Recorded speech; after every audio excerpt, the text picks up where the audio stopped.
I'm live and the kettle is boiling, so welcome groovers to the Wreck of the Ruby Princess, episode 7. I'd love everyone to grab a drink, cuppa, whatever you need, and settle in. But yeah, this is a bit of I've literally just jumped out of one YouTube live and now onto this one, so g'day as you arrive. But yeah, grab yourself a drink. Sorry about the background noise, but I need a cuppa because we have got some stuff to talk about. But we just talked about some great stuff in my other live. I'm sure this one can end up being derailed as well, but I just want to keep this series going. Hey, Ruth. Hopefully I'll be able to chat a bit more with you guys too with this one. There was some great stuff going on in chat that not that I missed it. I wasn't able to respond because I didn't want to interrupt the other chatter that was going on with the panel, which was heaps of fun. But I'm just making a cuppa, so if anyone needs to grab a drink, please do.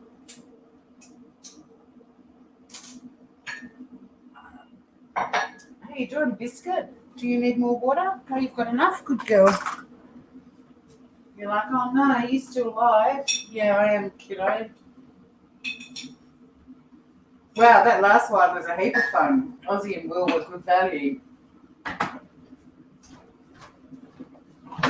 But oh my God, for those of you following this Ruby Princess thing, Lovable Rogue, g'day. How the latte is. Oh, I just automatically went and made a cuppa. Hang on, I haven't poured it yet. I'll make the latte.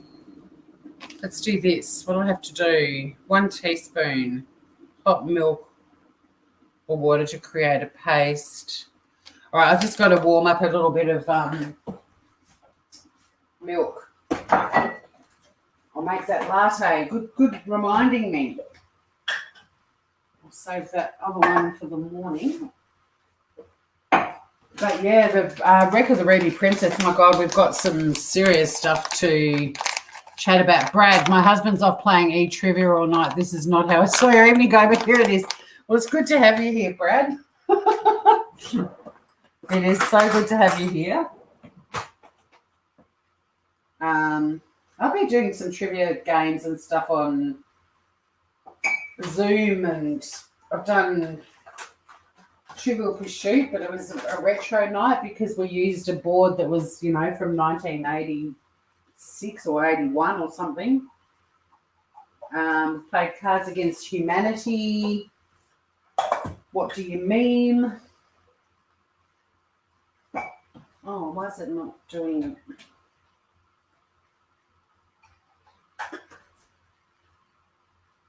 Uh-oh.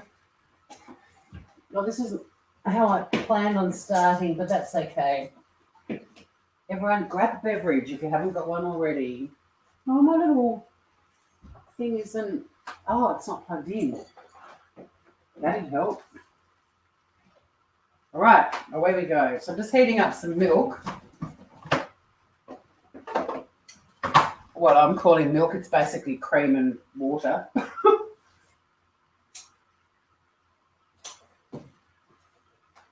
I just can't wait to start chatting about what's going on with the Ruby Princess. I know that we had a lot more people talking about edible undies and all that sort of stuff. But I couldn't not go live with the latest with the Ruby Princess, and I really wanted to do it today because it was the first day of the Special Commission of Inquiry. Coffee for Lovable Rogue, just turn the, is that dial? Turn the clock, turn the something. I'll just jump over to Facebook too. I'm not sure if I've got anyone watching.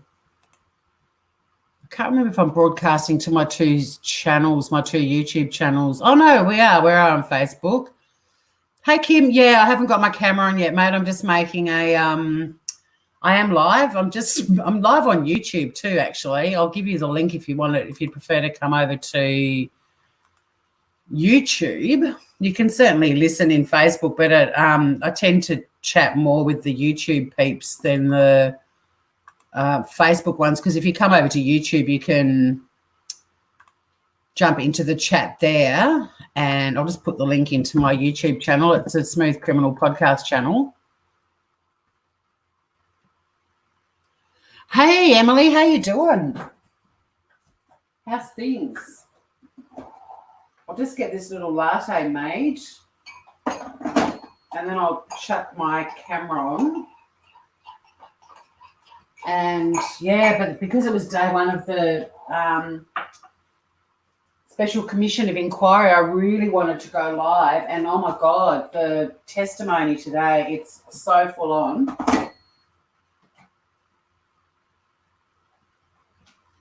And I couldn't leave it to tomorrow. Like, it's one of those, got to go live now with it, because it's just insane. And it's such a gripping story, and it's just going to get more and more gripping. And I think you're going to really love, those of you that are following this series, I think you're going to really love all the updates I've got. But also what's going to happen. Like, it's way more exciting than I anticipated.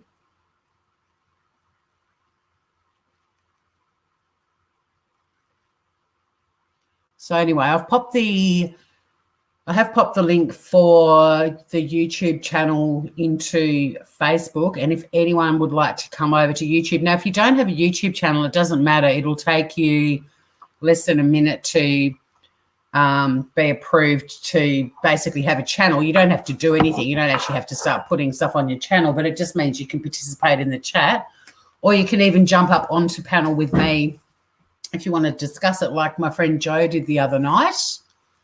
So I'll just whack my camera on. G'day, everyone. So how many of you are following the Wreck of the Ruby Princess series with me that I'm doing? It's a little special series that I started as a sidekick to my Smooth Criminal podcast, which is a podcast where I look at funny crimes committed around the world every week, and quite often, like, my subscribers and listeners can suggest topics and so on. But the Ruby Princess is just such a full-on story. And so, yeah, I've started. Hey, Mel. What the fuck? I saw you were off. Yeah, I finished my unboxing live, and now I'm doing the Ruby Princess. So this is the Smooth Criminal podcast special series on the wreck of the Ruby Princess, because it certainly is a wreck.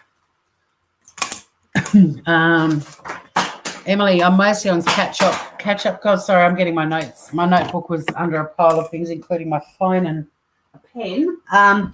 So I've got a few things that I'm going to go through tonight. One is that it is today was the first day of the Special Commission of Inquiry, and I didn't realise it was starting this soon. It's going to take about 6 months. I probably won't be able to do a live every day, but I'll certainly do any updates and cool shit that comes out of that. And today, first day of it, oh my God. No, you don't need to remove your foul mouth. There's plenty of opportunities for that in this show as well. Don't you worry about that. We probably just won't be talking about unactivated clitorises or men who shave their balls. But other than that, you know, we may, who knows. Here we are, 9 minutes in, and I've said balls and clitoris. And Brad, I'm glad you're avidly following the drama. I hope you become a regular on my YouTube channel. It's a lot of fun. And people like Aussie Outlaw, Mel, who else has got a channel that's in here at the moment? And then Will the Rocker. We do have a lot of fun on YouTube. This is a little world that I only discovered in August 2018, but it's great fun. We're going to talk about I'm going to read out to you the official statement from Princess Cruises. I'm going to chat a little bit about the crew disembarking from the Ruby Princess. I'm also going to have a brief chat about how it's meant to leave. The Ruby Princess is meant to be leaving Australian waters tomorrow at 4 p.m. I've also got a new segment called Letters to the Editor, where I've had a comment put under one of my videos, and I thought we could chat about that. But the first thing I want to talk about is the Special Commission of Inquiry today, and the testimony of the doctor on the ship. What the fuck? Lols? Clitoris and balls? Is that what you're talking about, Emily? Few people over on Facebook at the moment as well. I love you too, Alex. Good to see you on the Facey as well, mate. Feel free to click that YouTube link and come and join us in YouTube world. And friends of mine that are sending me messages in Messenger, I'll get back to you later. So what I really want to talk about first, though, this is full on, guys, like full on. I'm not going to play. Oh, no, don't tell me my mouse's battery's just died. It has a little bit. They opened the inquiry today and they called the ship's senior doctor, a woman by the name of Dr. Ilse von Watstove. I think that's how you pronounce it. And, yeah, her evidence is absolutely out of this world. Out of this world. And there are a few things that came out of her testimony, but one thing that I found fascinating was that Princess Cruises, who own the Ruby Princess, they wanted her testimony to remain private, but Brett Walker, special counsel, whose most recent famous case was defending Cardinal George Pell, who is heading this special commission of inquiry, said today, nah, the whole thing's going to be public. Yes, good on him. I mean, he's apparently a Hillsong happy clapper and a bit of a weirdo, but he was like, nah, the public's going to know. So this is great news for this podcast because I won't have to spend days sucking up to people to get information. It's all going to be out there for all of us to digest. Anywho, if you haven't been following this series and you don't know much about, sorry, Tori, did you say it leaves tomorrow? Well, this is it. They are saying 4 p.m. tomorrow, but we'll get to that in a minute. Didn't they start repatriation today? Yep, we'll talk about that too. And I saw a comment of Mel's. Where did it go? Can't believe it started already. Neither can I. So let's talk about what happened today, day one of the Special Commission of Inquiry into the Ruby Princess monumental fuck-up, as we like to call it. Now, for those of you that don't know the full story, you can watch back on previous episodes of this special series that I'm doing, but essentially 21 passengers on the Ruby Princess have died, sadly, from COVID-19. 19 of them are Australian, the other 2 of the 21 are Americans. In addition to that, there were 900 international passengers on the ship. The total passengers was 2,746, and they were all allowed to disembark in Sydney on the 19th of March, even though there were confirmed cases of coronavirus on the ship. So they all just got let out into the community. Australia, the death toll now from COVID-19, I think, is 76 the last time I looked. So 20 or 19 of them are attributed to this one cruise ship, but there's also been deaths from passengers from 5 other cruise ships connected with Australia. In fact, our first COVID-19 victim, James Kwan, was one of the Diamond Princess passengers, the infamous cruise ship and the whole saga in Japan, if you remember that one. But the Ruby Princess has been out of control.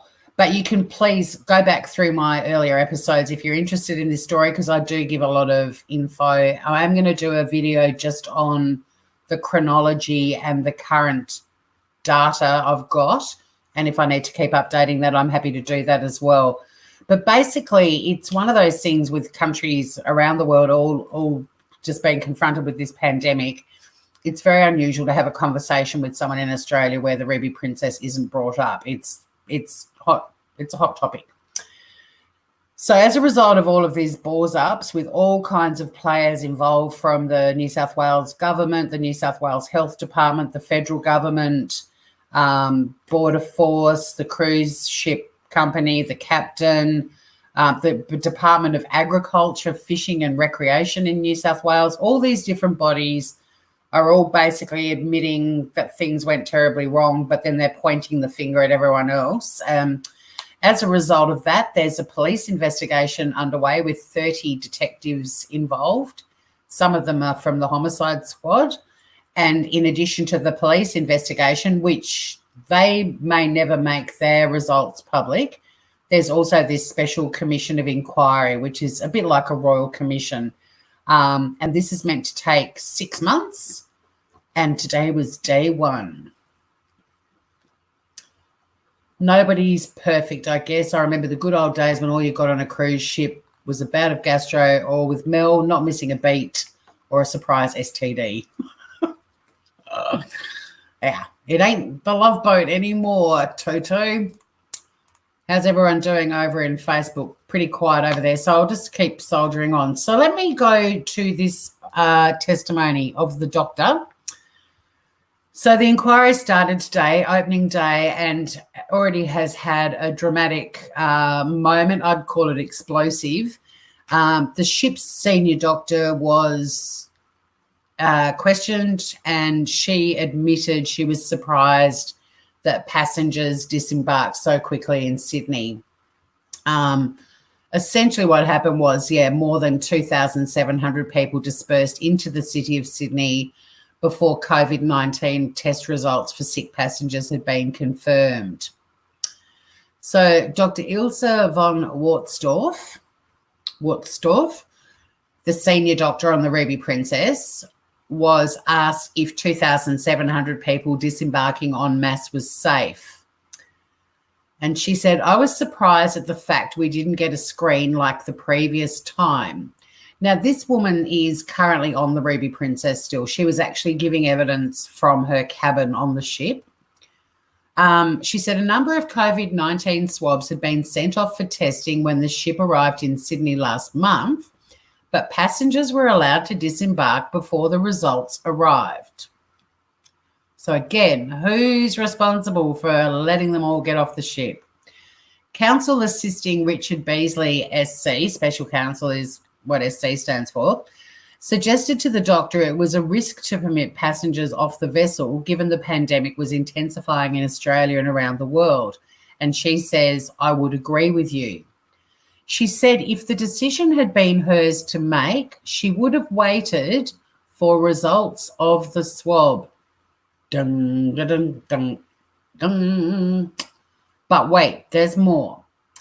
The doctor had noted in records 24 passengers had high temperatures, but she was never asked if they had coronavirus symptoms. No one asked her that. She said she would have said yes if asked if they did by authorities, but nobody asked her if any of those passengers had coronavirus symptoms. She was the one that arranged for 2 ambulances to meet the ship for sick passengers. Some of you may have seen the photos of passengers being loaded into ambulances. So she was the one that arranged them. Anywho, the New South Wales government launched a special inquiry into the Ruby Princess, the vessel linked to at least 21 deaths worldwide and more than 700 cases. Carnival Cruises, the owner of the Ruby Princess, had requested the inquiry be private. But Brett Walker, SC, the man New South Wales Premier Gladys Berejiklian appointed to lead the probe, insisted the hearing should be public. And it says the infected ship is scheduled to leave Port Kembla in southern New South Wales tomorrow at 4 p.m, bound for Manila in the Philippines, where many of the crew are from. More than 100 crew are now in isolation hotels, including the Marriott and Sheraton in Sydney. A total of 21 have tested positive to the virus and will remain in Sydney until they're well. And this particular cruise ship has its next cruise booked for July the 4th, according to the company. And yeah, July the 4th is the date, and apparently tickets are $600. So what do you think of that, Groovers? Let's have a look in. Hi, Francesca. Good to see you, gorgeous. Whose stupid idea was that to let them off? Good question. Why did they get tested then? They got tested because they suspected that passengers had COVID-19, but the problem is the doctor wasn't asked if any of them had coronavirus symptoms, and she basically said she would have said yes if she'd been asked. They also, while they were floating around between Australia and New Zealand, they had no idea what was going on in Japan with the Diamond Princess. Hadn't heard anything about it. That was another thing she said. And essentially her evidence was that Carnival wanted her testimony to be private. Brett Walker said, no, it's public. And, yeah, there were COVID-19 test results. It was still waiting to get the results back when they let everyone off the ship in Sydney. So, again, who's responsible? And for the record, this keto latte that I just made, bloody delicious. It's like the yummiest hot chocolate I've ever had. Oh, Francesca, you just finished a 12-hour shift. Far out, you must be stuffed. Mel, I know I'm a dumb, but if people are being tested for COVID, then I'm thinking that someone thought they didn't. Correct. Yeah, and in another article that I mentioned in an earlier episode, it was actually mentioned in this article that 13 people had, in fact, tested positive for COVID-19. So I'm assuming that the tests that were done, according to the doctor's testimony, when they did come back, yeah, there were 13 positive tests in those 24 people who were tested. It's crazy. But, yeah, take care of yourself, definitely, Francesca. In fact, Mel and I were asking about Madonna today. We've got a little group bubble with her, and we've got no idea what she's up to. I might try calling her again. No one will ever take a cruise again. Well, I said the same thing, Alex, and I think people will actually take it when it's $600 for a ticket, but July the 4th, not far away, right? So that's the first thing. And, yeah, big day one of the inquiry. I will be I go live to chat with things as they pop up, but I also do little pre-recorded updates and summaries of where we're up to. And I really am just going live or doing videos based on information as it comes out. It's not a reflection of my views on this, because at the moment you could put a blindfold on me and give me 3 darts and I could throw them at a wall with various departments and people that are being blamed for this, and wherever they land is where they land. I'm quite happy to wait and see what happens with the police investigation and also this inquiry, which maybe I'll jump to my letters to the editor next, because I had somebody who commented on one of my other videos, and I love feedback, don't get me wrong. I'm not doing this to bag this person, but I just want to share the comments, because it's a legitimate channel. I clicked on their channel and they've got like shitloads of subs, like way more than me. Like over, let me see, I'll just go back and have a look at how many they've got. Heaps. Over 2,000 subscribers. So, bigger channel than me. So it's not just some random troll, but I just want to respond to some of the things that were said in the comment, because I want to read it out because I find it quite interesting, but also I don't think this person's getting my point, which is I'm not blaming anyone at the moment. I've certainly I've got feelings about things that weren't done very well, and this testimony today kind of supports some of the hunches I've got. But at the end of the day, the crucial thing is whose decision was it to let them back onto the dock. To me, that is the crucial bit of info, is who gave the all clear for everyone to disembark. Now, I've covered witness statements from some witnesses I've tracked down online, and there's a lot of consistency in all of their stories, which makes me think that their stories are all correct when you're getting the same patterns in witness statements. And it definitely was a bit of a schmoz. But anyway, I had this comment put under my video, a bit patronising at the end, by the way, by this dude or girl, I don't know. But I'll read it out, see what you think. So here's the facts.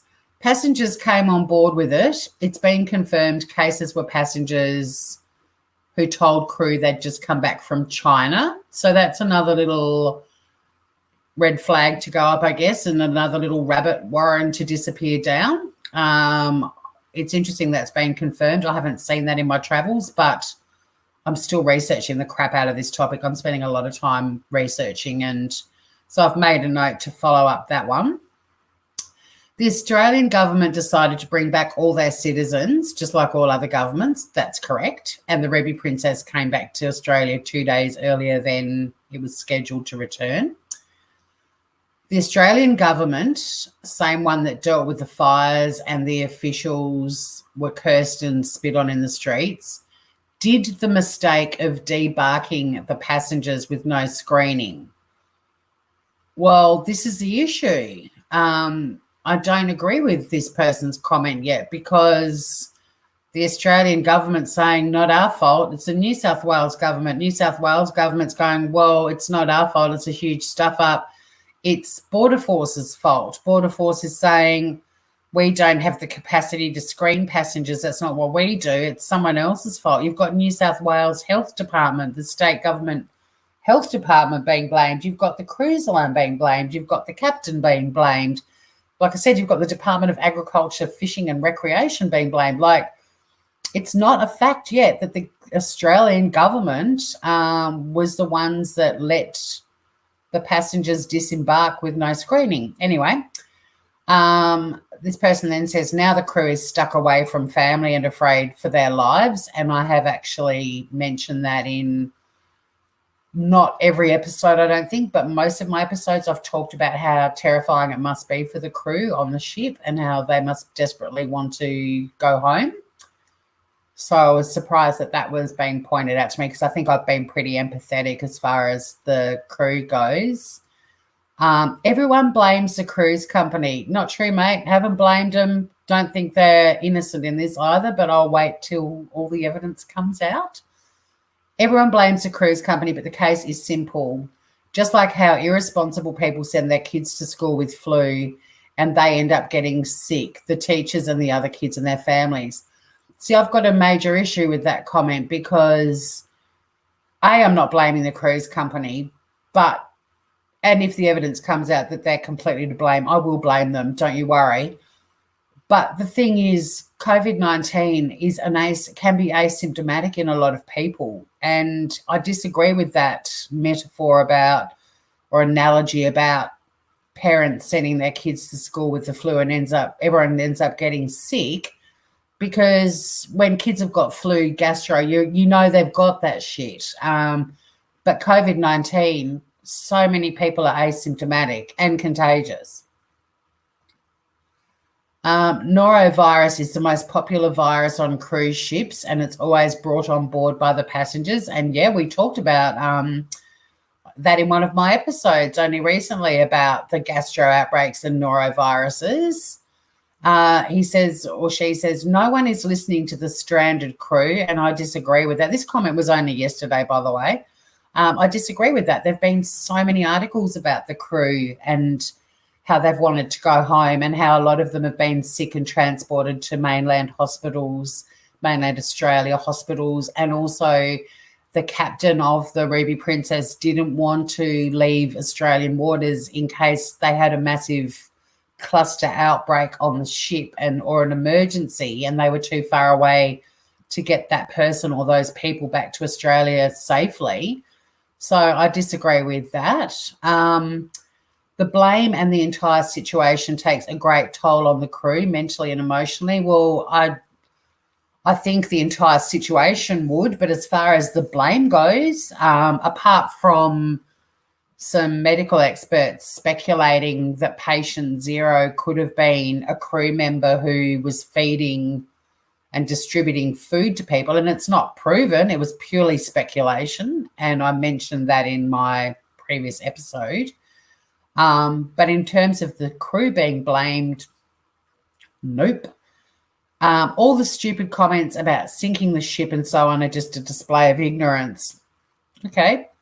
Firstly, I did make a comment about blowing the ship up, which was tongue-in-cheek. I am a comedy-based podcast, and although this story is serious, I'm still sarcastic. I'm still tongue-in-cheek. And I also have suggested that defunct cruise ships could become floating hospitals for people with COVID-19, which would make sense. Have them all being treated in a boat, get them all better, bring them back to shore kind of scenario. I've also suggested they could become floating jails, or I've also suggested they can start cruising again, but you couldn't pay me enough money to get on one of them. So, yeah, all the stupid comments about sinking the ship are just a display of ignorance. Well, you're misreading my sarcasm, and tongue-in-cheek comments is also a display of ignorance. You are on a comedy-based podcast channel. Now, do the right thing and think about it. Just think. I think I am thinking about this quite critically, actually. I've got all these balls up in the air at the moment, and I'm not planning on catching any of them until there's a shitload of evidence stuck to them. And I am researching this, and I am looking at witness testimony, and I am thinking about the crew members, and I'm not saying anything is fact unless it is actually fact. Whereas he says, or she, here's the facts, and lists quite a few things that aren't fucking facts, but whatever. So now I did reply to my mate. Thanks for your, I do love feedback, don't get me wrong, and I do like theories, and I do like considering things I haven't before, and I will look into how many passengers had just come back from China before they went on the Ruby Princess. But yeah, there's my letters to the editor. Peace, love, and happiness. Please keep writing to me. I love your stuff. No, I do, seriously. I think I've actually had a comment from the same channel on another one. Let me see if I can find it. I don't want to go back too far. Yeah, 3 days ago. It's not the company or the crew's fault. Never said it was either. They should search the history of every passenger in the past 2 months prior to boarding the ship, and you'll be shocked how many been to China in the infected area. I probably would be if I see that information. And yeah, they probably should be searching the history of every passenger, and I suspect they probably will be. No one cares that the crew is a victim in here. Lawsuit? Really? I don't know. I don't know how this person's missing the fact that I have actually worried about the crew, probably more than most people talking about this fucking story. But lawsuit, I'm not suing anyone. What's this? Yeah, there's a family in America that are suing the ship. They lost a family member. They're kind of pissed off. Anywho, I'm going to go back to chat and see what everyone's talking about. How's everyone doing over on Facebook? No, there's no chatter happening over there. Everyone must be over here now. Let me see. I want to catch up. And look, I genuinely do love getting feedback, and I do like being challenged and made to think about things I haven't considered and all the rest of it. But I feel like whoever wrote those comments has kind of got a lot of what I've said wrong, because all I'm really doing is following this saga as it unravels, and I feel for everyone. I feel for the passengers on the ship, the captain, the crew. I feel for every person who's getting blamed for shit. But somebody let them off the ship. Someone let them on the ship. Like, someone fucked up. I'm not saying who I think did. I think probably quite a few parties are equally responsible. But, yeah. Let me see what your chatter is all about.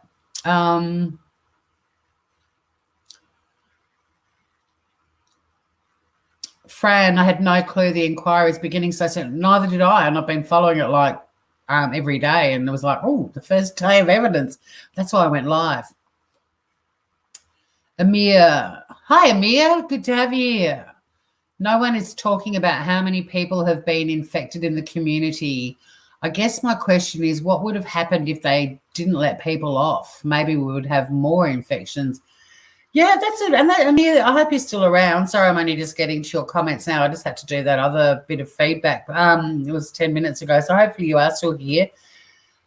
I mean, in terms of how many people have been infected in the community, they can only talk about people who've been tested. And where I live in Tasmania, our Premier today was actually begging people in the northwest that has a cluster to go and be tested because they're not getting enough people actually rocking up to be tested. And they need to, so they can start collecting data and see if the figures are going to start going down. And they've got a lot of science already behind it. They've got the capacity to test up to 500 people a day, and I think only 126 or something rocked up yesterday. So they were really begging people in those areas to rock up and be tested. And then if you go into the Premier's press conference on most days, people are screaming about, we need more testing. Well, this is the problem. The tests are here and the government's asking people to, even if they've got a runny nose, like there are prerequisites. If I rocked up to be tested and I'm not showing any symptoms of any cold or any flu or COVID-19, they're not going to test me. What a waste of a test. And yes, there are some people who are asymptomatic, but what they're asking is for anyone who's showing any kind of cold, flu, not necessarily coronavirus or COVID-19, but just anyone showing symptoms to rock up, and they're not getting the people rocking up. And then in the same breath, people are going, we need more tests. Well, people have to physically rock up to be tested. So, but your point is interesting. I think if they had have all been kept on the ship, it would have been probably similar to what happened in Japan with the Diamond Princess. I think it's quite possible there might have been more cases, but at least it would have been contained to the people on the ship. Rather than it basically being taken all over Australia and quite a few countries around the world. When you've got New Zealand, Canada, the UK and the US are all part of a class action now, and you've had deaths in every Australian state except for Western Australia and the Northern Territory. They're the only one state, one territory that haven't had a death that's related to the Ruby Princess in the whole country. So, yeah, I think the issue is the fact that letting them off meant it could spread further afield, and maybe keeping them all on the ship, they could have contained it. People that only had mild symptoms would have been able to stay on the boat in quarantine. They could have tested everyone on the boat. People that weren't showing any symptoms but tested positive would have to be kept on the boat, but they probably could have let a lot of people off the boat who didn't have it. And anyone that got really sick, they're in Sydney, they could have transported them very quickly to a hospital. That's my feeling, but I'm not an expert on this. I'm just a former criminal lawyer with a bit of a thing for true crime, and for some reason this story's become my obsession because there's just a lot of drama and finger pointing, and sadly there's also been 21 deaths and a lot of people sick as well.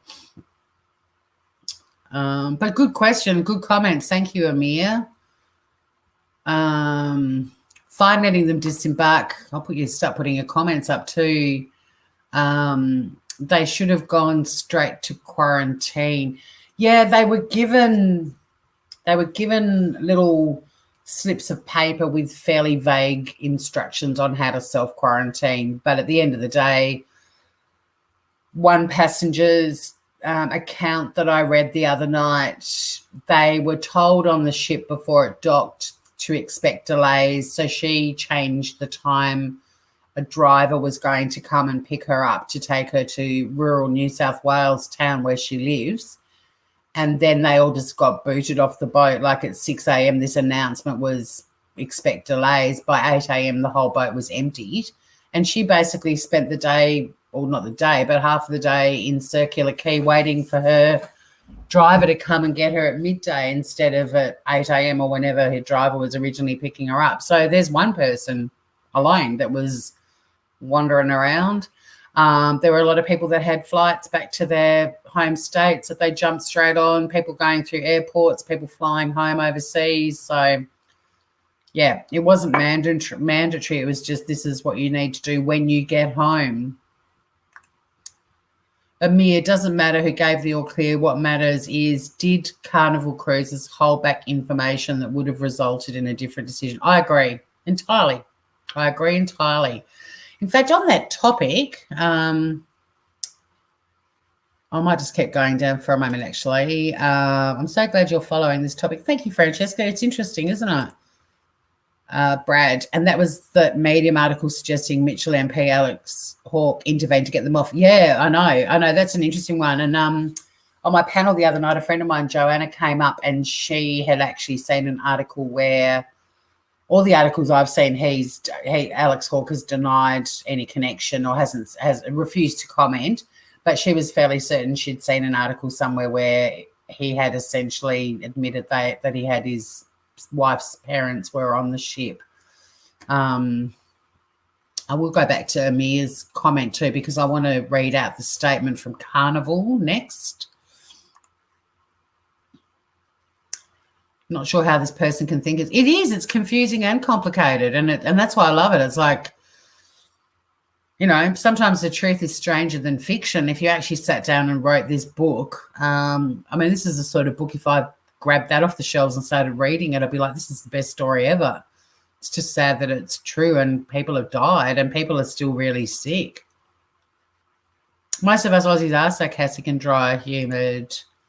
Oh, Lordy, pointing finger is out. I won't read everyone out because I think I'm way, way, way behind. I love my American friends. A lot of stuff it does get taken out of context, Mel, and there's a lot of backpedaling.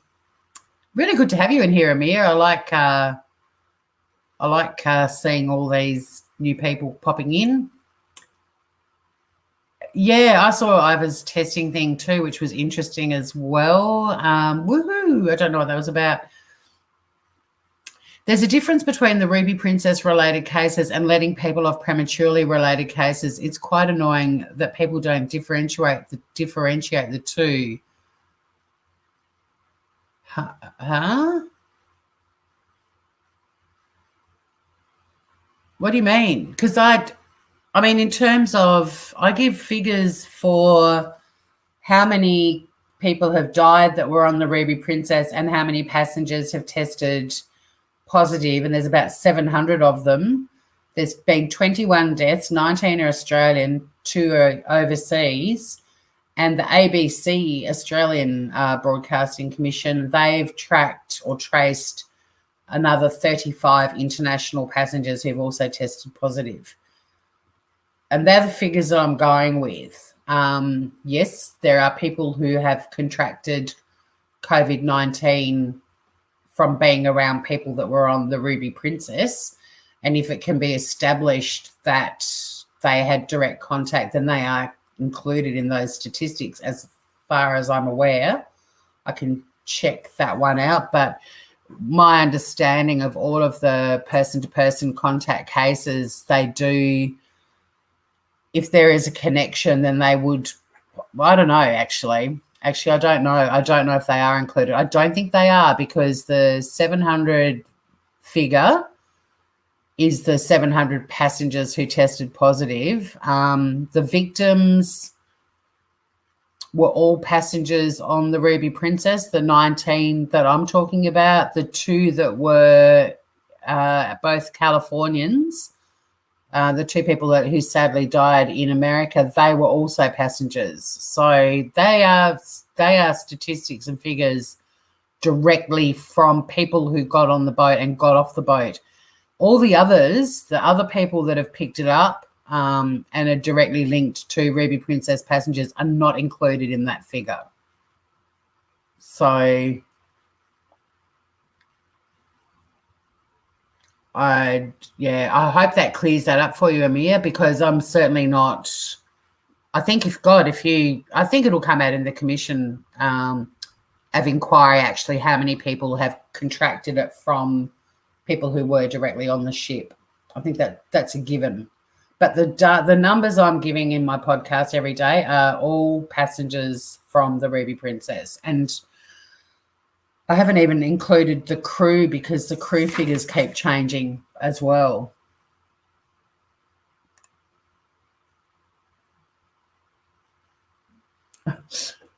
No. Did I have as much fun? No. In a nutshell. I don't think they include them. No, they don't. But that would have happened regardless of whoever made. Yeah, exactly. And, at the end of the day, whoever made the mistake or however many people were ultimately found to have made a series of mistakes, there's 2 investigations underway, and the special commission is basically its role is to find out who was responsible for putting everyone back out into the general public. That's basically what they're doing.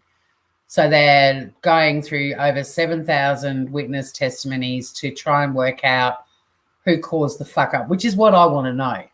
But then you've got the police investigation, which is determining if any criminal offences took place, for example, negligence or criminal negligence. And if that's the case, are they going to lay charges? So there's these 2 very different investigations going on. And then there's the third thing, which is the class action that's been run by a firm called Shine Lawyers that has 19 overseas passengers included in this class action already. And then you've also got a lawsuit by the American family of one of the American victims who's suing Carnival. They're the ones that are all underway at the moment. And they've all got different reasons to be happening. Let's have a look at just jumping over to Facebook. Looks like everyone's pretty, I don't know if they might be listening while they're doing the dishes or whatever. G'day, people. I want to put up the screen. I'm going to share a full screen of the statement from Princess Cruises' president and also her message to families of the Ruby Princess victims. And, again, I'm just reading out things that I find as I go along. I'm not pointing any fingers myself. I've got my little hinky meters spinning from time to time with some of the things I'm reading, but I will share this screen and let's thanks, Amir. You're spot on. I'm glad you clarified that. Yeah, I think what I need to do is I need to prepare a little chronology, not a long one, but just like a little paragraph or just some bullet points of the important dates and figures relating to this case at the start of every episode. And I have got a live working document on my laptop where I'm gradually adding stories and so on.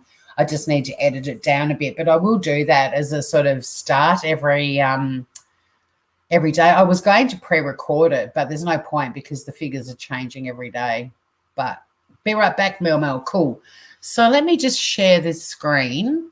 I want us to go through the Princess Cruises president's message.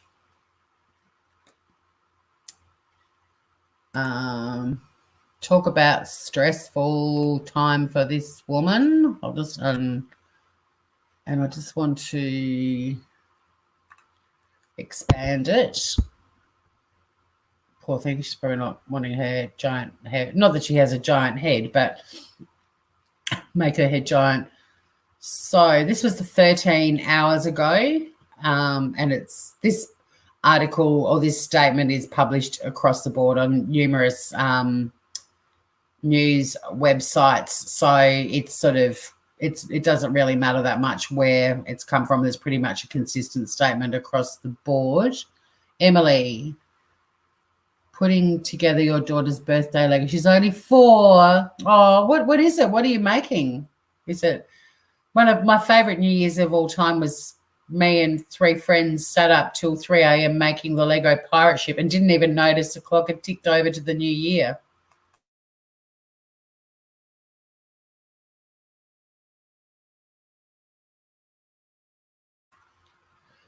The targeted advertising. I've just seen that, Brad. What is it? Is it a nice drop? Oh, Killer Canoon.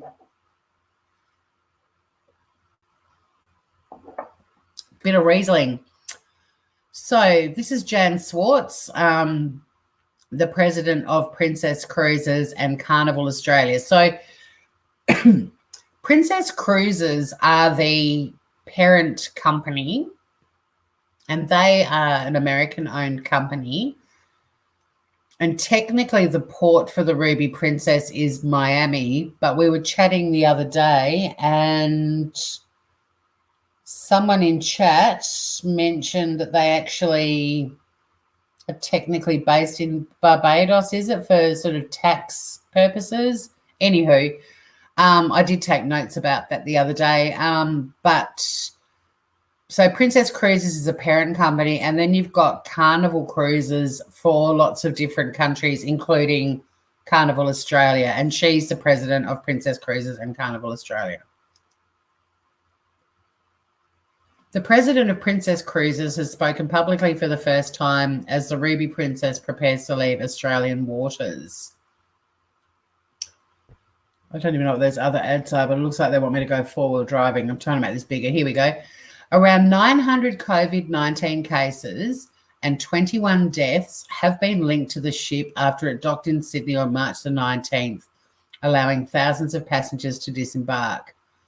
Jan Swartz, who must be stressed out of her brain right about now, the global head of Princess Cruises, told Nine News she will cooperate with the New South Wales Police investigation into the cruise ship and had a message for the families of those who have died. They are all in our hearts and thoughts as this virus has impacted so many of our guests and crews in terrible ways, Ms. Schwartz said. It's truly heartbreaking to watch how coronavirus has attacked the entire world, and I look forward to the day where we can unite in defeating this common enemy.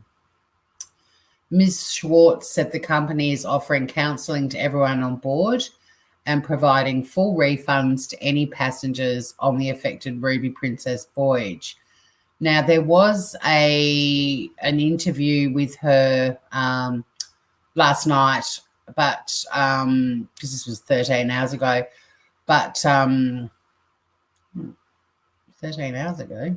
Well, maybe it was tonight. But I can't play it because I'll get a copyright strike on my channel. But yeah, so some interesting things in that statement. One is that in addition to the, we'll see now there's 900 cases. So that number's gone up again. It was 700 yesterday. In fact, it took a few days. Quite a few news sources were saying 600 for days, while another few news sources were saying 700. But now they're saying today 900.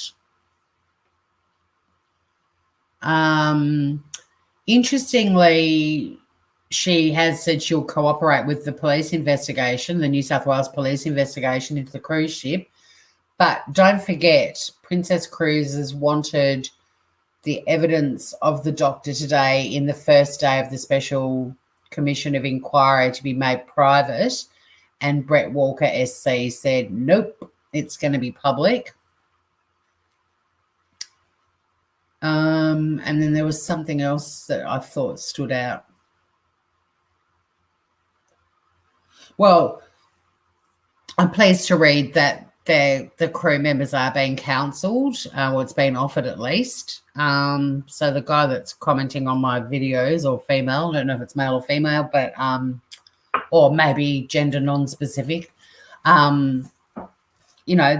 People do care about the crew. The crew have definitely been worried about by a lot of different people. The other thing is, it was only yesterday or the day before that I went through one of the witness testimonies, and originally they were offered a credit from the cruise company to put towards another cruise, or they were offered a half refund of the cruise. But then a witness came out the other day and said, and that was the Californian woman who lives in Costa Rica, she said that she demanded a full refund, and then the next day Carnival were basically saying they would offer full refunds to all passengers. So anyway, that's a bit interesting. Let's jump over to chat and see what's going on there.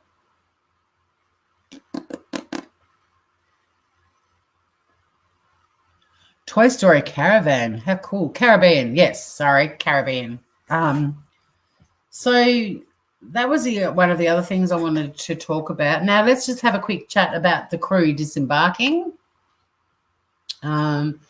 This story was yesterday at 7:15 p.m. Ruby Princess crew finally disembark in Australia after COVID-19 quarantine. And then there's a video which I can't play. Ruby Princess crew members clapped and cheered from their balconies as the first of their workmates finally began to disembark the troubled cruise ship in New South Wales to fly home. They must be so happy, because most of the crew are like young, in their early 20s. It must be horrible. It must have been absolutely horrible for them. At least 49 crew members from 6 countries disembarked from the ship, which has been docked at Port Kembla for more than 2 weeks following a COVID-19 outbreak.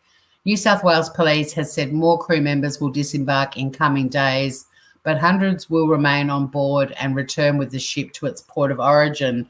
But there was the other article we looked at earlier, where they're planning the first stop is Manila in the Philippines. A lot of the crew live there, so hopefully they'll all be able to disembark and go home, poor things.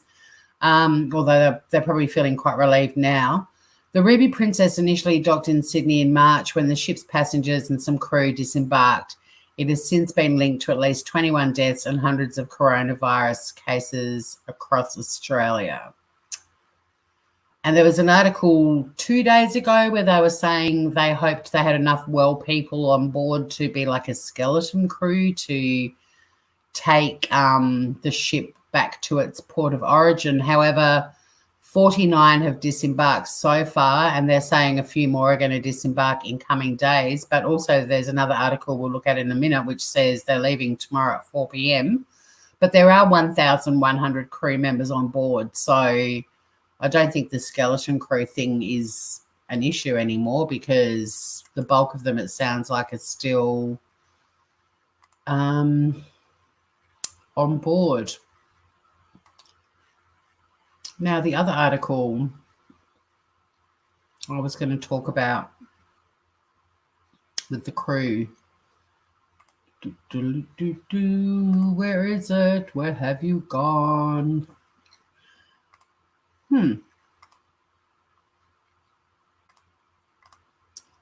That may be all of them, actually. Where's the 4 p.m. thing? I do want to go through this article. Actually, we'll finish with this one. This may mention 4 p.m., but I'm just scrolling down to see if it mentions 4 p.m.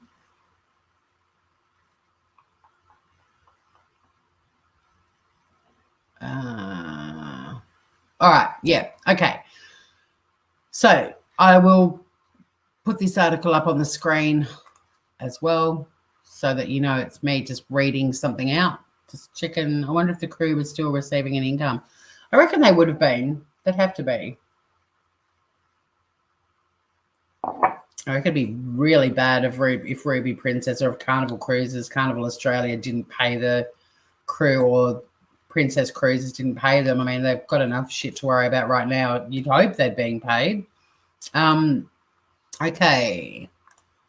ABC article. Let's just go through. Now, you'll actually see the doctor who gave evidence today, the first day of the special commission. So this is updated 3 hours ago. Ruby Princess doctor tells inquiry she would not have allowed passengers to disembark. And there she is, Dr. Ilse von Wartsdorf.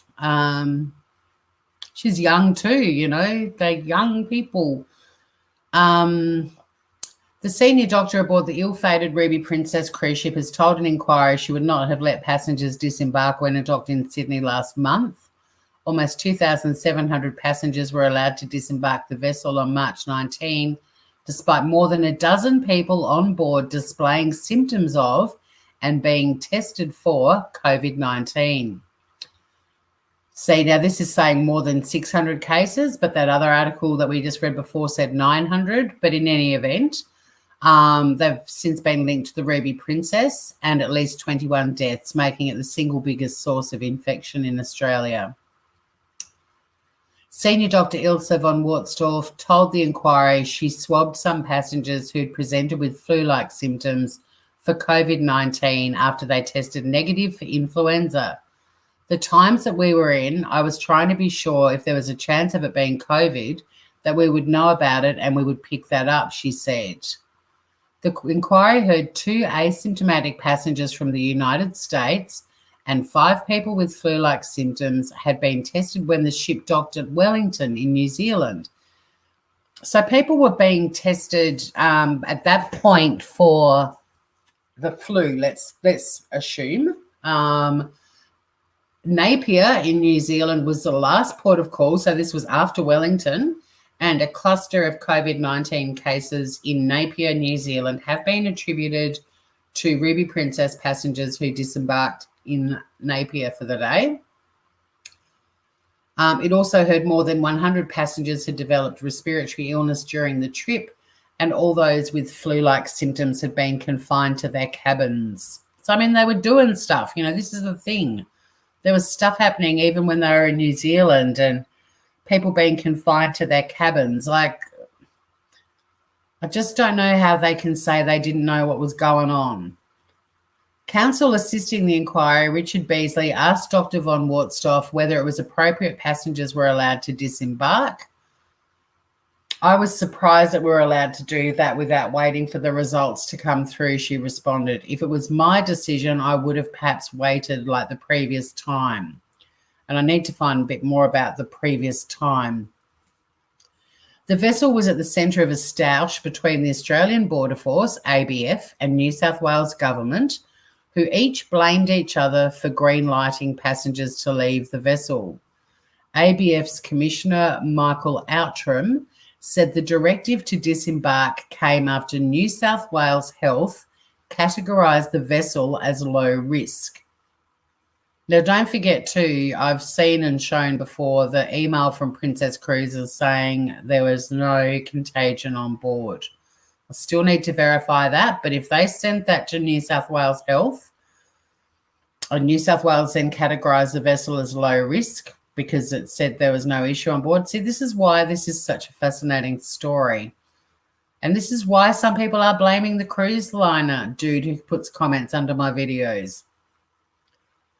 Dr. von Wartsdorf agreed with Mr. Beasley that there was a risk having people close together during disembarkation and allowing them to mingle with members of the community afterward. And that was something I saw in a video today with her giving her testimony, that she said just the fact that there was no social distancing, even when people were disembarking from the ship, was an issue. Like, they were all huddled up. And even if you've seen the photos of the passengers being put in the ambulances, there's a shitload of people standing around and they're not all in PPE. And then like that other witness who I mentioned earlier who had to kill time in Circular Quay and just wandered around for 4 hours. So, yeah, they didn't all just get off the ship and go home and self-quarantine. They didn't all live in Circular Quay. Under questioning from Commissioner Brett Walker SC, she said she could not recall whether she said that to onshore authorities. Dr. von Wartsdorf agreed it would have been wrong to say there were no signs or symptoms of COVID-19 aboard in the hours before it docked. Under questioning from Commissioner Brett Walker SC, she said she could not recall whether she said that to onshore authorities. I just don't think I would have said it even at the time. And is that because you would have been wrong to say, and is that because it would have been wrong to say so, and you would like to think you wouldn't have said anything wrong? Is that correct? And she replied, yes. She gave evidence via audio-visual link from the Ruby Princess, which is still docked in Port Kembla. The ABF, that's the Australian Border Force, has ordered the ship to depart Australian waters tomorrow, but it's not clear how many crew will depart on board the ship, as at least 128 have tested positive for the virus. Oh, they're now saying the Special Commission of Inquiry will report findings in 4 months' time. So they've escalated it a bit because they were saying September. So they're anticipating August. That's good. Maybe they didn't think they were going to start as soon as they did. New South Wales Police were conducting a separate criminal investigation into the circumstances surrounding the Ruby Princess's arrival in Sydney. So there you go. My mouse battery is about to cark it. There you go. Oh, my top's falling down and I'm showing a bra strap. Hi, Biscuit. So, yeah. They blow my mind too. I've got a friend who's been the onboard comedian on a cruise ship for quite a few years now. I need to have a chat with him at some point. But so that's the latest. We've had a look at the statement from Princess Cruises. We've had an update on the crews that have been disembarking and, are able to fly home, and feel very happy for them. I feel sorry, though, for the passengers still on board. There's probably still around 1,000 of them on board. There was mention that the ship is due to leave tomorrow at 4 p.m. We'll see how that one goes. Australian Border Force are basically saying you have to go tomorrow. So let's see what happens there. We've had a look at the Chief Doctor's statement, the Chief Doctor from the Ruby Princess, and her statement's pretty damning, I think. We've talked about letters to the editor and comments on my previous episodes, and that's kind of where we're at. But like I said earlier, the Ruby Princess is planning its next cruise, kicking off on July the 4th for $600. Anyone want to go? I don't. Now I'm going to get a comment about, why wouldn't you go on a cruise? As long as you're not on the cruise with people who've just come from Wuhan, you'll be fine. Sorry, mate, I can't help it. You leave comments on my video that have made me think of all kinds of issues. Who has instigated these tests? How can they say they didn't know? Well, the doctor had instigated them because she'd done the influenza tests and they'd come back negative. So she had done the COVID-19 test, but the results hadn't come back, and the next thing the ship was unloaded and people were sent out into the wilderness to frolic without the results being back yet. And she wasn't asked if anyone had COVID-19 symptoms. And if she had have been asked, she would have said yes, and she would have also not let the passengers get off the boat until those results had come back. So, yeah, that's where we're at. They're floating RSLs, they are. Might just jump over to Facebook, see if anyone's hanging around in there still. G'day, Mark. Only if Julie's the activities director and Isaac makes your cocktails. She was the cruise director. Like, if you're over on, can't you see my title? I've taken Julie's job. I'm your, yep. Alex is saying no to cruises. Stephanie's saying no thanks. Yeah, nah. Yeah, I didn't know that detail either. That's why this special commission of inquiry is brilliant, because I didn't expect that kind of explosive testimony on the first day. I didn't expect Carnival to say, can we keep this private? I don't think they wanted the whole inquiry private, just the doctor's testimony. So I think they kind of already knew what she might be about to say and maybe didn't want anyone else to know. I don't know. I find that an interesting twist. But let it not be said that because I'm saying it's a twist that I'm blaming the cruise liner. I would like the guy that commented to come back, and I would like to actually have a really good discussion with him. I'd love him to come up on panel with me and have a debate, because I'm just collecting information. That's all I'm doing. I have got some suspicions. I think they're all responsible, to be honest. I think every single party involved in this schmozzle has something to do with it being the schmozzle that it is. But yeah, I'm so stoked the inquiry has started, and I'm so stoked the information's available for the public, because for those of you who aren't Australian who are following this, like if you're American, for example, when because I love true crime, when a case happens in America, it's actually more fascinating than when it does in Australia, because in Australia we suppress everything. Like even after someone's been convicted, it's sometimes really hard to get names, ages, where they're from, anything. American cases, it's just like, yeah, this shitty thing happened and here's all their info. Like you can go onto Google Earth and see the house where people were murdered and their full names, dates of birth, where they've worked, everything. And we just don't get that kind of detail in Australia that often. Sometimes we do. We get a bit of info. But, yeah, you guys are just so here. Mugshots, you've got websites you can just punch in people's name, and if they've ever been arrested, bang, there's a mugshot. Can't do that here. So I'm over the moon that this is a public, all the information's been provided to the public. And Brett Walker, who I don't know much about other than he successfully defended Cardinal George Pell on appeal recently, and he's a Hillsong happy clapper, but good on him for saying, nope, keeping it public, Carnival, not suppressing this.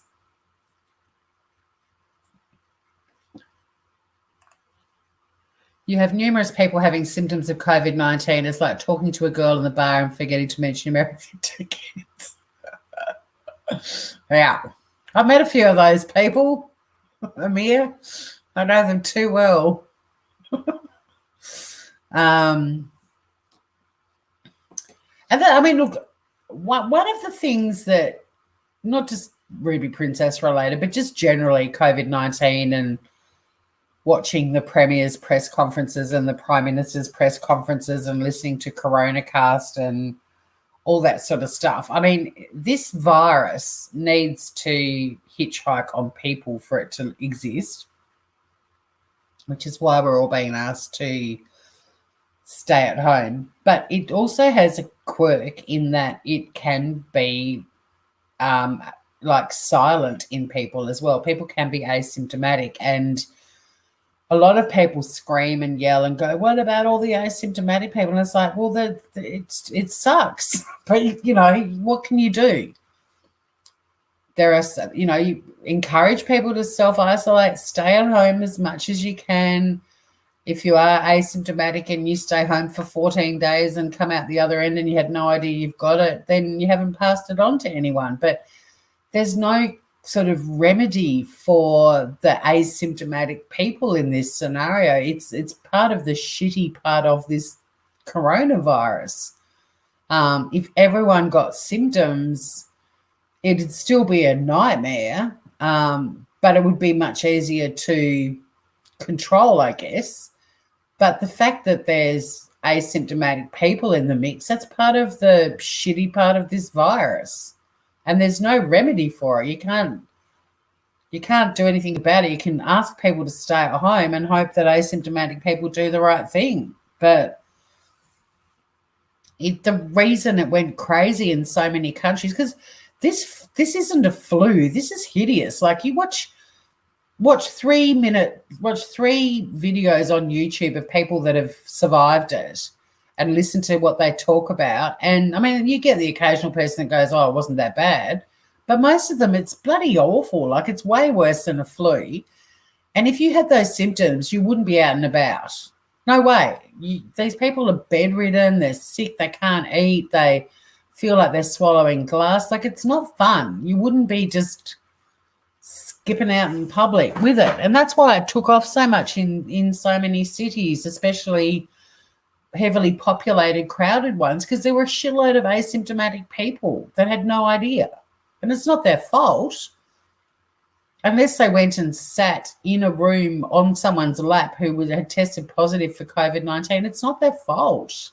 But unfortunately, that's just the shitty part of this virus. And that's why we're all being tucked up at home and asked not to go out unless it's essential. That's the whole point. Because the people that have got it don't want to go flitting out in public or don't want to go to parties, wouldn't want to go to work. Like, you basically want to die, according to the videos I've been watching. It's unbearably painful and horrible. So, yeah, unfortunately, this virus has a little quirk. Interestingly, I did read today another little quirk is, even though a lot of kids are getting it, they're not affected the way adults are, which is quirky too, because most coronaviruses, flu, that sort of stuff, really knock kids around. So this is quirky too, in that kids are not affected the way adults are. But apparently they've noticed a pattern in children who get it, that they get little purple blotches on their toes. Adults don't, but the kids get these little purple blotches, little spots on their toes. Just a little quirky thing I read today. Might wrap this show up, I think. I think it could be bedtime on a school night. Brad, I feel like by asking for the doctor's testimony to be private, they're trying to avoid prejudicing the class action rather than fearing anything major for the inquiry. Americans are litigious people. This is true. This is true. The class action, though, is primarily Australian passengers. There are 19 people included in it from overseas, from the New Zealand, Canada, the UK, and the US. But that is an interesting point. But I don't know. The doctor's testimony was pretty damning. But yeah, there's going to be lawsuits. Ahoy. I mean, there's a family in America that are just directly suing the cruise liner for $1.6 million. So, you know, some people will just initiate their own lawsuits as well. But that's going to be interesting too, I guess, the lawsuits and the class action in terms of the outcome of the commission of inquiry and the police investigation. The police investigation is kind of almost separate in a way, because they're just essentially establishing whether or not criminal offences have taken place. But the commission of inquiry, I mean, at the moment, any party that's sued, like say this American family that is suing the cruise liner direct, they will probably then counterclaim the cruise liner against the New South Wales government and New South Wales Health and the federal government and Border Force.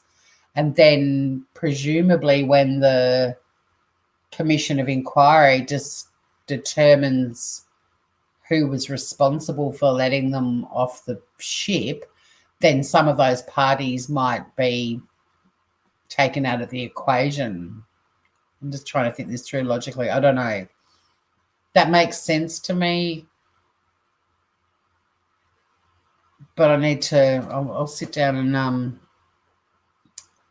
have a think about that. But yeah, I reckon the outcome of the commission of inquiry will essentially identify the parties that should be sued by either in the class action or by individual lawsuits. That's my feeling on it, but I could be wrong, Brad. But we could talk about this another day. I love having people coming up on panel and chatting about this too, if you're interested in this whole saga, because it's kind of fun to look at some articles and just chat about it, and different people pick up on different things. But that's a good point, Brad, and it's now got me wondering. I think the police investigation, I mean, there are homicide squad detectives involved. You know, I don't know if they would go for a murder charge, but manslaughter they might. Who knows? It's going to be interesting. Nice try. Make everything public. Just keep the data public. Yeah, exactly. And, yeah, you're talking about Brett Walker being a friend of our Prime Minister. Yeah, the Hillsong Boys. But at the end of the day, he was kind of good today. Got his light from going, yeah, no, it won't be private. It's going to be very public. Thank you very much. Next. I mean, he's a very dry, droll kind of man. He's certainly not a party animal lawyer. He's not the most sparkling personality in the video I watched of him, but I like that he's no bullshit. No, it's public. Get on with it.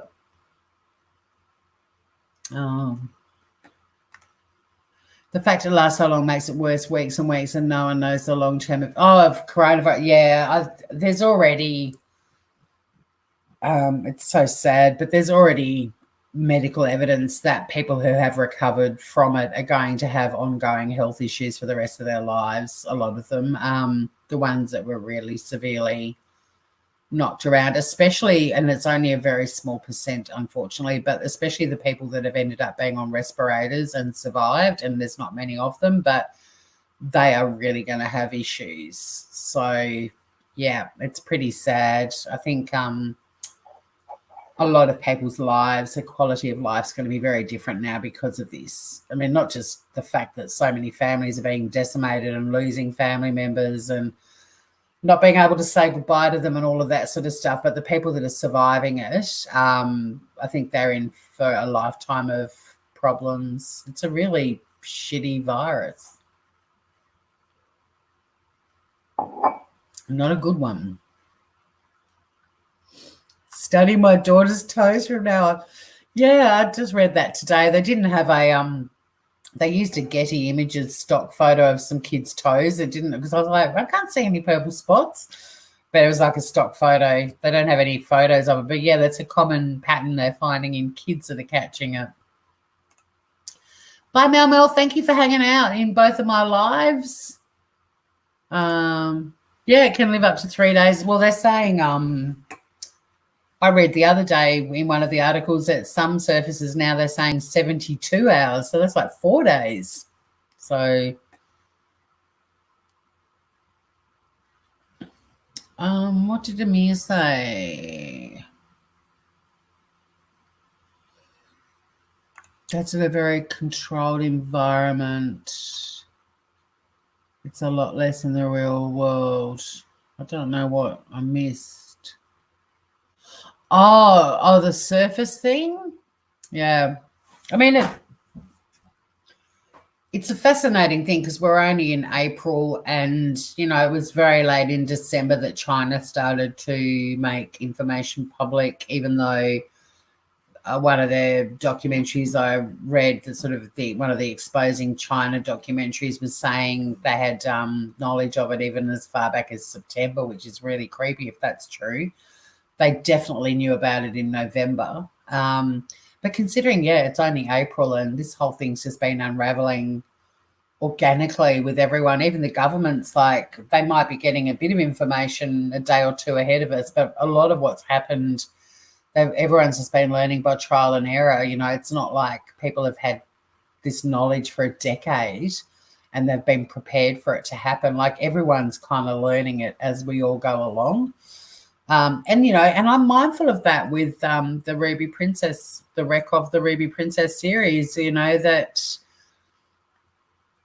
we are all learning this as we go along. I just think the timing of this, though, considering it had been declared a global pandemic the week before the Ruby Princess disembarked, the fact that this doctor in her testimony is referring to a previous or like what happened the last time, which makes me think the previous cruise, they would have had COVID-19 patients on board then as well. I need to watch her full statement and see if that's clarified. But that's what I got from that statement, that there'd already been another instance where they had a protocol that they followed, and this time around they didn't. But, you know, I'm critically thinking, like, I'm aware that this has been unraveling, and the fact that they had no clue about the Diamond Princess in Japan, because that was such a big story. And even now, just before I wrap up, and always has been, the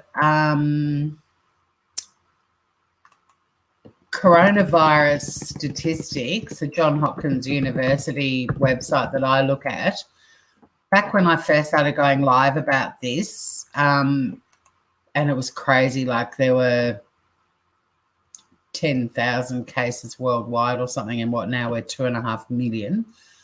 But even back then, when there were like 10 countries on this table, and it was China was number one when I started going live. Then it was Italy, Spain, France, or France and Spain, the US, you know, but there were like 10 countries on there.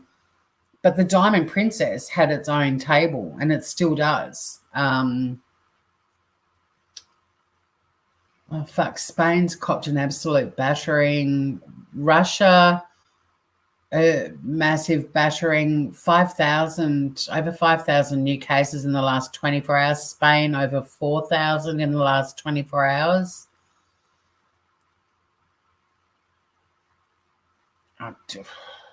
The US is approaching 1 million cases. There are 819,000. I'm just going to mention the ones that are. Iran had over 1,000 new cases in the last 24 hours.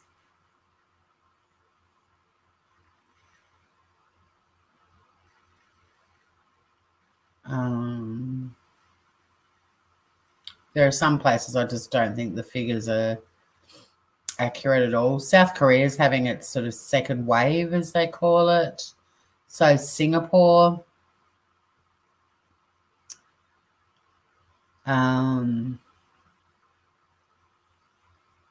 But scrolling down to the Diamond Princess, and it has its own entry. I mean, the figures haven't changed for a long time. They had a total of 13 deaths and 712 cases. That was the Diamond Princess, the one in Japan, and the Ruby Princess, 900 cases and 21 deaths. But yeah, the Diamond Princess has always had its own row on this table of countries around the world, and there would have been 10 or 12, maybe 15 countries max, and now it's just, I'm still scrolling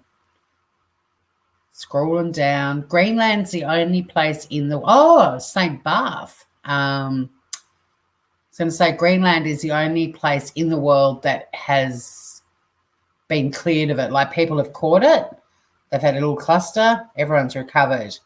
Greenland was it, but St. Barth is also showing up green. St. Bartholomew is what St. Barth is on the table. They had 6 cases, no deaths, 6 recoveries. So, yeah, but now there's hundreds and hundreds and hundreds of countries listed. Well, it's, mind-blowing. But the table, not hundreds and hundreds and hundreds, but the table always had a line for the Diamond Princess, and the figures from the Diamond Princess are nowhere near as bad as the Ruby Princess. So there you go. See if there's any other questions. Everyone's gone pretty silent. See everyone. So hi to everyone on Facebook. Thank you so much for joining me over there. Hope you're all doing okay. Probably organising another games night for the weekend, and also I'll promote the crap out of it, but possibly going live on Sunday with some quirky people. I'll let you know about that. Thanks to everyone in YouTube as well. Yeah, Sweden hasn't locked down, and Sweden's figures, I was listening to, was it Coronacast when they were talking about Sweden, that yeah, it's basically backfired. They were very loose. The pubs were still open. They've got 682 new cases in the last 24 hours and 172 new deaths. They've just under 2,000 deaths, 16,000 cases. But yeah, Sweden were kind of encouraging the rest of the world to follow suit and be a bit looser in their approach like they were, but they're now getting a bit of a thumping. So that's unfortunate. I mean, look at the UK, you know, Boris Johnson originally was all about herd immunity, and what, they've got just under 130,000 cases and 17,337 deaths. But they didn't kind of bring in the self-isolating quickly enough. Neither did the US. Spain's gone past Italy, not in deaths, but in cases, like over 200,000 in Spain, with 4,211 new cases in the last 24 hours. It's so sad. It's just, but it's incredible too how a lot of things that have been done around the world are working, and, you know, technology is such a huge part. Like I know a little bit about the Spanish flu, and it was a very different beast, and 50 million people died worldwide with that. I mean, 2.5 million is still horrific, but just the difference in 100 years apart, I think technology has been pretty massive in keeping the figures where they are. I mean, they're still horrific, but yeah.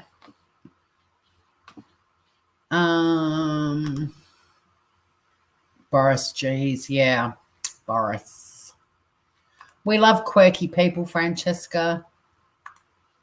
Wonder what Greenland's doing that we're not. Crazy figures everywhere else over the 24-hour period. Thanks, Tori. Stay safe. Thanks for keeping me company. Anytime, Angela.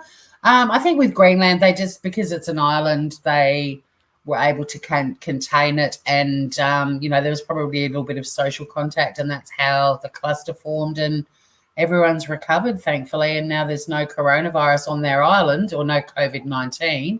So if they keep their borders shut, they can stay a COVID-19 free place for a long time. Good night, Amir. Thank you so much for thank you for subscribing too. It was really good to have you here. I'd love to chat with you again soon. So take care. Until then, pardon me. Just to end up, I always like to end with a feel-good story, and the feel-good story for tonight is, with everyone doing panic buying, shopping and stuff, I've been really amused by products that have been left on shelves, and we've talked about them on and off over the last couple of months. There's been things like all the vegan products were still available, Brussels sprouts. The latest one from the major supermarkets is nobody's buying gum or mints. Guess people aren't snogging anymore, or in close range of people, and they need mints anymore. And I normally have got mints in my bag, and I haven't had, and I normally can't handle it if I go rummaging in my bag and I'm out of mints. And I haven't bought them for weeks and weeks and weeks, and I don't miss them because I obviously only use them when I'm out and about socializing, and I want to be minty. So that's the latest. Biscuits indicating it's time to go to bed. It's actually half an hour past our bedtime. So good night, everyone. Thank you so much for hanging out. Thank you for joining me in my earlier live, which got really hilarious. It's kind of a bummer that it ended in a way, but I really wanted to get the Ruby Princess stuff out, and there'll be more updates soon. Stay safe, save lives, stay home, take care of yourselves, be kind, keep connected. Hang out with me whenever you want to. Nobody's buying Barilla pasta here. Well, you still got to get a decent pasta. You've been a terrific cruise director. Thank you so much, Francesca, and thanks again for hanging out. It's been fun. I'm really enjoying this, and we'll keep you posted on any further updates. And see you all soon. Probably take a walk on the beach soon if any of you want to join me. But until then, stay groovy, everyone. Take care. Love you guys. Bye for now.